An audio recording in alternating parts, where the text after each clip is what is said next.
여러분 안녕하십니까. CJB 8시 뉴스 시작합니다. 충북에서는 어제 9월 들어 가장 많은 60명, 오늘도 56명의 확진자가 나오며 전체 누적 확진자가 6천 명을 돌파했습니다.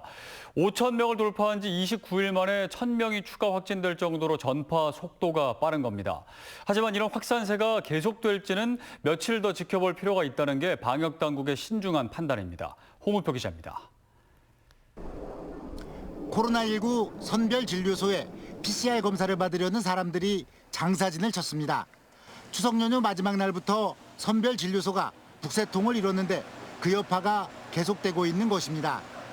지난 19일 2,000명 선이었던 검사 인원은 추석 연휴 마지막 날 5,100여 명으로 급증했습니다. 일상 복귀를 앞두고 검사를 받는 사람들이 부쩍 늘어난 것입니다. 이런 이유 등으로 어제 청주에서만 33명, 도내 전체로는 9월 들어 가장 많은 60명의 확진자가 나왔습니다. 공사 현장에서 일하기 위해 선제적으로 검사를 받은 외국인 근로자 9명의 집단 감염이 확인됐습니다. 외국인 근로자발 확진자는 오늘도 9명이 추가됐습니다.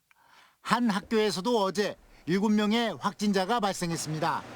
충북 전체로는 누적 확진자가 한 달도 걸리지 않아 6천 명을 넘어섰는데 추석발 확산세가 현실화되는 것인지에 대한 여부는 앞으로 사흘에서 닷새가량을 지켜봐야 할 것으로 보입니다. 전체 확진자 가운데 절반가량이 나온 청주시의 경우 자꾸 4단계 기준을 오르락내리락 하고 있지만 단계 격상에는 신중한 입장입니다.